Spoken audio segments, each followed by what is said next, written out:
이걸 갖다가 제가 프린트를 잘못했나? 뒤에 음이 있어요. 뒤에 음이. 예, 맞죠? 그래서 여러분들 따라 읽기가 힘드시나 모르겠네. 한번 해보겠습니다. 이 율곡이 8세 때 지은 시예요. 그러니까 우리가 율곡이 8세 때 지은 시를 지금 보고 있는데 한번 따라 읽어보겠습니다. 화석정 율곡이 임정추이만 소객 의무궁 상풍홍이롱 상풍향이롱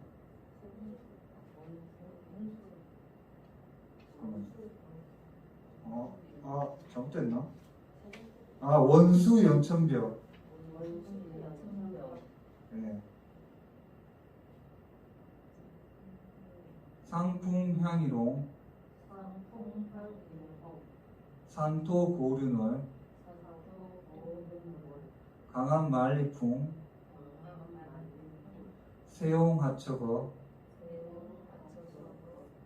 성담 모은중.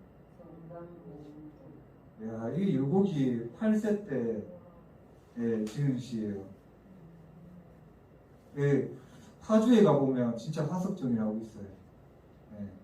율곡이 태어난 곳이 우리가 강릉이라고 알고 있는데 파주예요. 파주. 서울 이쪽에 일산보다 약간 이쪽에 파주라는 도시가 있거든요. 이쪽에서 태어났죠.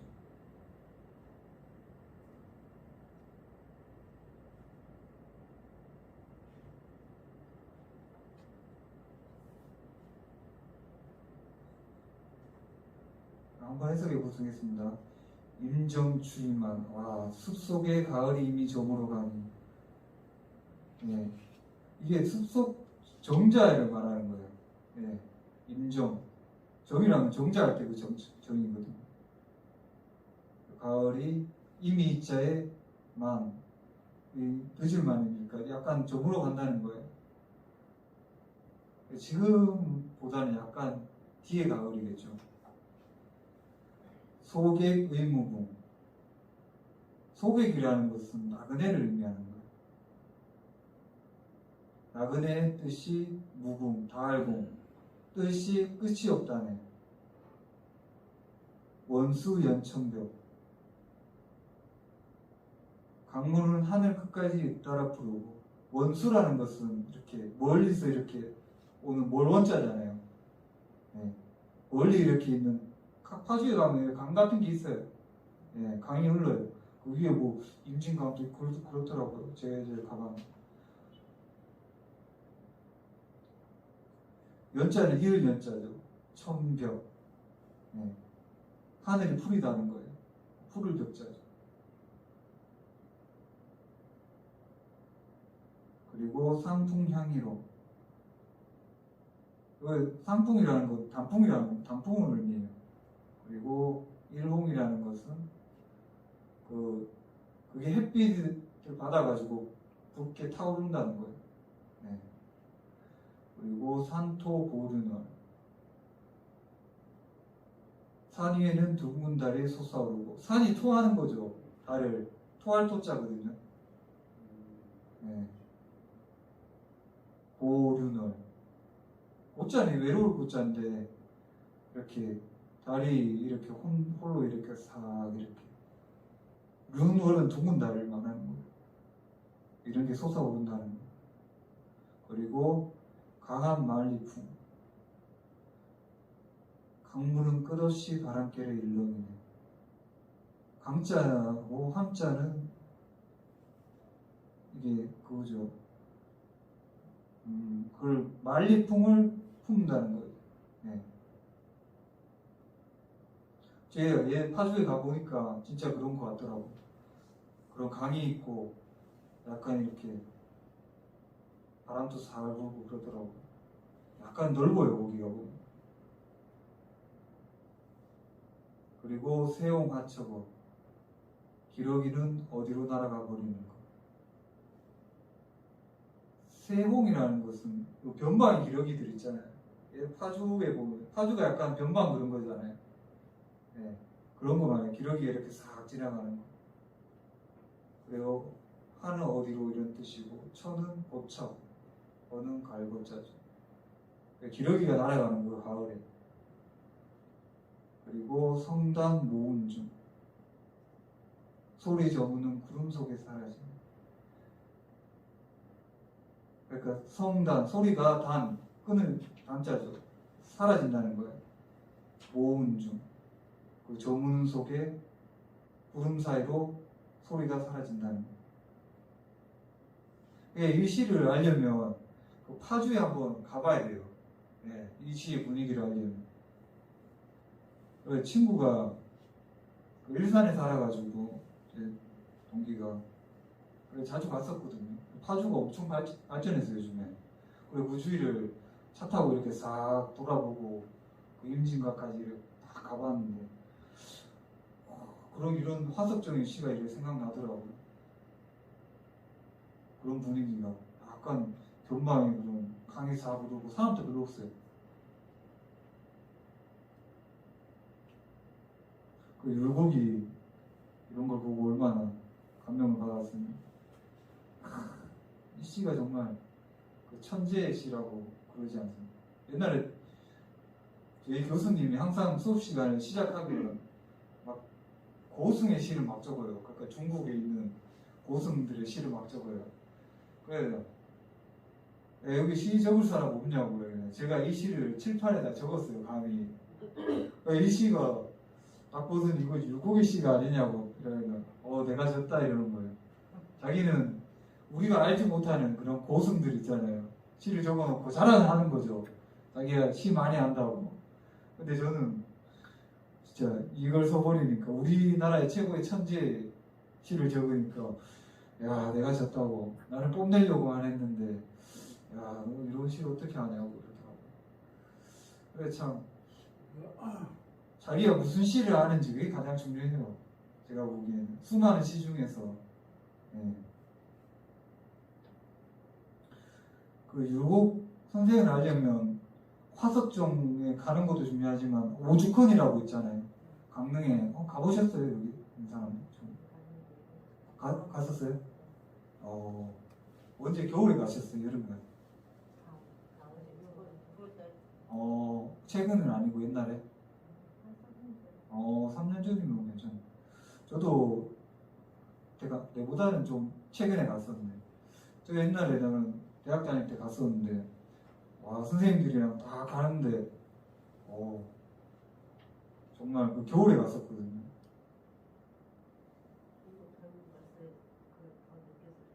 예.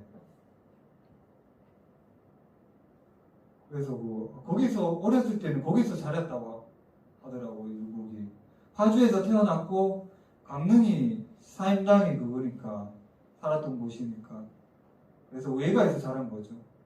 그 옛날에는 외갓집에서 많이 자랐어요. 예. 조선 전기 때는 또 우리가 모르는 게 우리가 여자들 여기서 착취당했다고 하잖아요. 조선 전기 때는 여자를 또 재산 다 받고 그랬어요. 고려시대 때는 물론이었고. 예. 그래서 사임당에 재산이 어느 정도 있었어요. 그 남편이 약간 좀 사임당보다는 못했죠. 그러니까 우리가 그 남편에 대해서 들은 적은 없잖아요. 그러니까 우리가 그만큼 어머니가 그만큼 중요하다는 거예요. 그리고 태계랑 율곡이랑 이렇게 비교를 하는 사람이 있는데 그게 좀 잘못됐죠. 원래 제가 이 책을 가져왔는데 이게 경북대학교 그 태계 연구소에서 만든 건데 일반 서점에 없어요. 이 책에는 이래 나와 있어요. 옛날에 학회 갔을 때 내가 받은 건데 여기 이렇게 적혀 있어요.